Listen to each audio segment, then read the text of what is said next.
We hear from many of our customers that while Animoto is a great tool for creating awesome videos, not all of you feel that you have the skills you need to create great photos and videos that go in the Animoto video. Not to mention, if you're a small business, you just don't have the budget to hire someone. We're here to help you with that today, and I'm specifically going to help you bring your photos and videos up a notch. I'm Vanessa Joy, I'm a pro photographer, and welcome to Brand Camp. Often people get hung up on the gear and thinking that you have to have the most advanced technology out there. Guess what? You don't. You can just use your smartphone. In fact, most of the time I use my smartphone. Just start somewhere. I'm going to run you through all the gear you see here, from a phone to something in between to an advanced camera, but let's just start with something most of us know, the smartphone. All right, first off, the smartphone. This is a no-brainer. It's lightweight, it's portable, and you probably have it on you already. It can take amazing quality photos and videos. You just have to know how to light it correctly, which we'll get to later. That being said, there are certain things that you can do with your phone to help you get set up for the best possible photos and videos. First, put your video setting to 1080 HD resolution.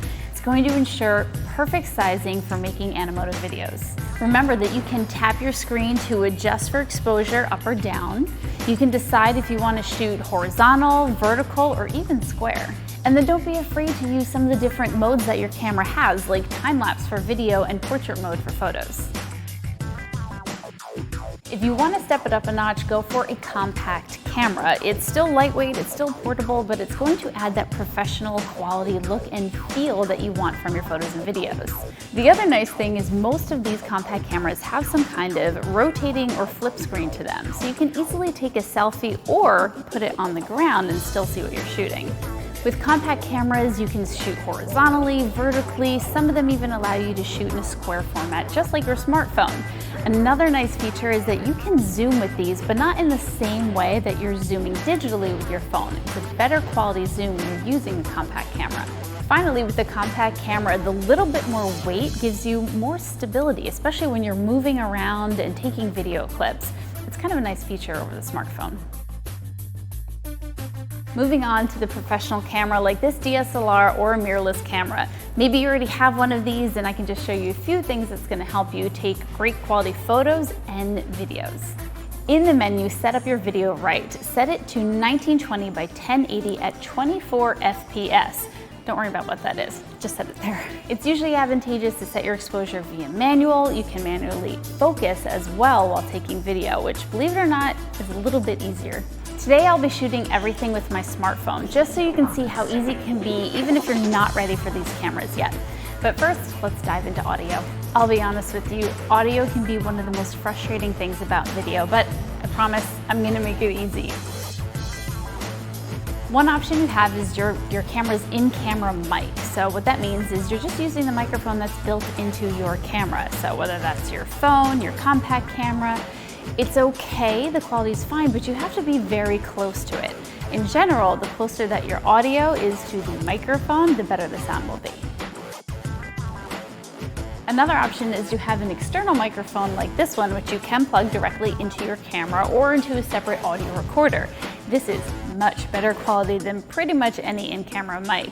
It's also directional, so you do have to kind of point it towards where the audio source is, and again, closer is better. This is a shotgun mic, but you may never have seen it like this. It's typically attached to something like this that goes on the camera, and also with a dead cat on it.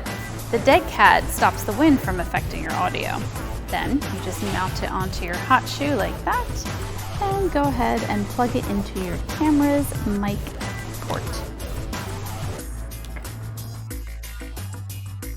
Finally, the last option that we'll go over is the lav mic. It tends to be better to use a lav because automatically your audio source is close to your microphone, and we can do spins and you can hear me no matter which direction I am facing.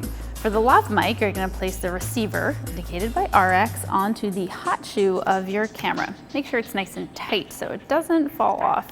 Then you'll simply plug the microphone into your camera's microphone port.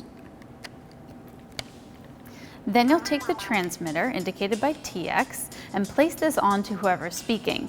Use the lavalier mic, pin it on them and make sure it gets as close to their mouth as possible. Now let's put it into practice. We are here at Bluestone Lane. We're gonna take some real product shots and make a video.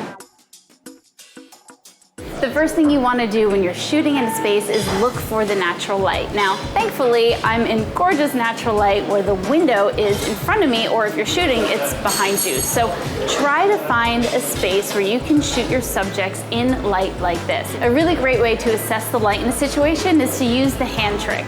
We use our hands because, well, they're full of wrinkles and they really show you where the light is. So in this situation, my hand is nice, flatly lit. You don't see a lot of wrinkles. This would be a great spot to put your subject.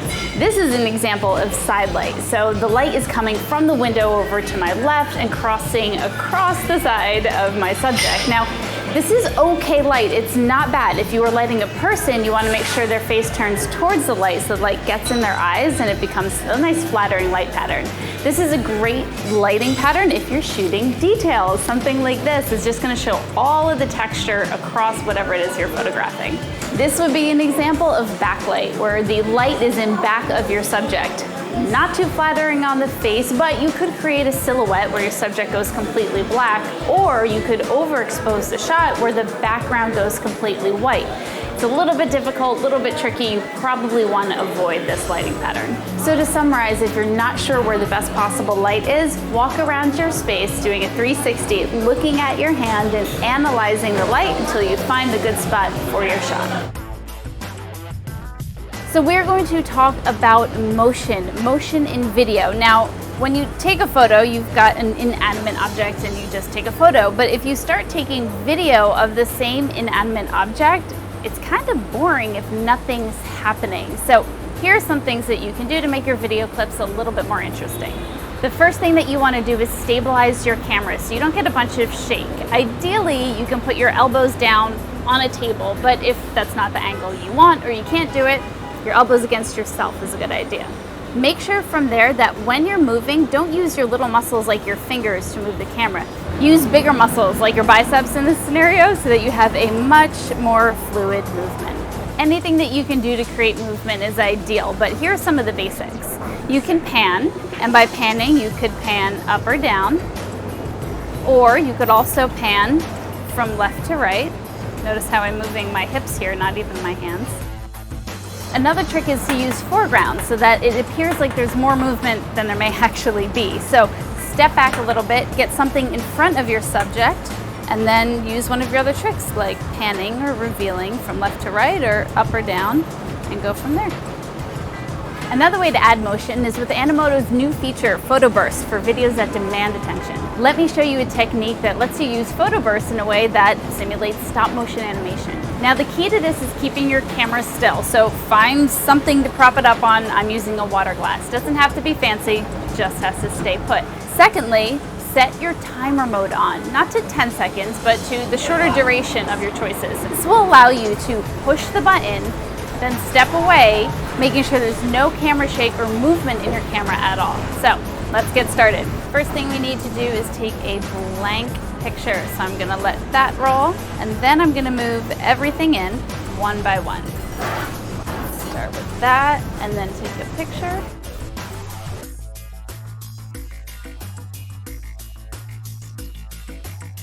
Now, an easy way to do this is to use a grid on your phone. Enable it so that you can frame up your subject in the same exact spot in each and every photo.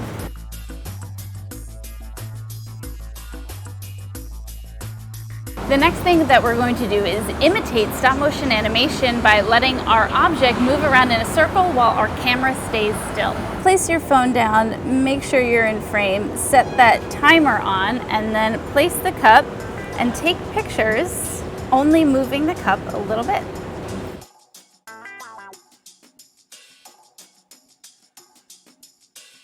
Thanks for watching. Make sure that you tune in tomorrow for day 2 of Brand Camp. We have Facebook and Instagram's creative strategist coming. She's going to show you how to make better social videos. If you want any more information about what I've showed you or what anyone else has taught here on Brand Camp, head to Animoto's blog.